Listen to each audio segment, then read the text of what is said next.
Kiman Fahri Hamzah sebelumnya merespons BEM seluruh Indonesia yang menggelar unjuk rasa di sejumlah wilayah. Fahri bilang protes dan unjuk rasa mahasiswa merupakan bagian dari demokrasi dan dilindungi sepenuhnya oleh konstitusi. Ini kita kan hidup di negara demokrasi ya, dan negara kita ini adalah demokrasi terbesar nomor 3 di dunia setelah India dan Amerika Serikat. Dan kita ini mengamandemen konstitusi kita dari konstitusi otoriter menjadi konstitusi demokrasi secara sempurna. Pujian kepada negara kita sebagai negara demokrasi itu luar biasa, datang dari mana-mana. Karena itulah negara demokrasi ini menjamin setiap orang untuk menyampaikan pendapatnya, untuk mengkritik pemerintah, untuk menyampaikan pendapatnya baik secara lisan maupun tulisan, untuk berkumpul dan menyatakan pendapat. Jadi itu semua adalah bagian dari fasilitas di dalam negara demokrasi yang saya kira harus kita terima.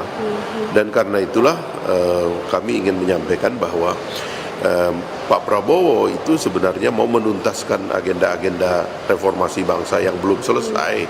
Karena dulu kita dalam reformasi tahun 98 itu kita sudah amandemen konstitusi, kita sudah kembalikan militer pada fungsinya, kita pisahkan dia dengan TNI dengan Polri, kita sudah melakukan otonomi daerah, kita melakukan desain dari sistem pemberantasan KKN yang masif ya, sehingga lahirlah Mahkamah Konstitusi, lahirlah KPK dan sebagainya itu, serta juga independensi pengadilan yang kita kembangkan.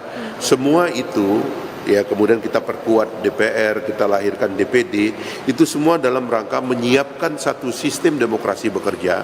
Ada legislatif, ada yudikatif, ada eksekutif, ada check and balances mechanism, semua udah ada di sana, ada kebebasan media dan sebagainya. Nah, ini semua adalah fasilitas dari negara demokrasi yang kita nikmati. Tapi pemerintah punya target. Kita tidak boleh membiarkan pencurian sumber daya alam. Kita harus melakukan transformasi besar-besaran sehingga jangan yang kaya tambah kaya, yang miskin tambah miskin, dan kemudian jarak antara yang kaya dan miskin makin jauh, sebab ini adalah berbahaya bagi masa depan kita gitu. Masa depan kita itu berbahaya karena adanya ketimpangan yang besar.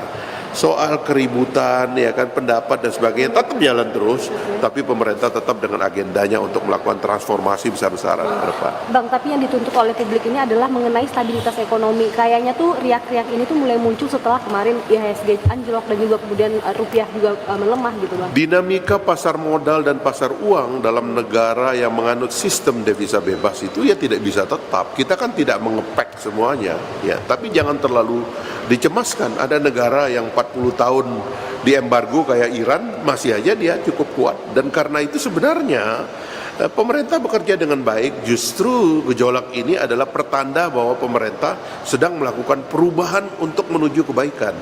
Cuman pasar selalu begitu, kalau dia lihat ada perubahan dia goncang, itu biasa. Di mana-mana begitu. Yang jelas pemerintahan jadi lebih baik. Ini bukan pemerintahan yang tambah korup, tapi pemerintahan yang tambah mau membersihkan kehidupan berbangsa dan bernegara. Tapi yang khawatir ini adalah kelas menengah, Bang, yang mereka merasa tercekik dengan wajar, itu sifat daripada masyarakat demokrasi.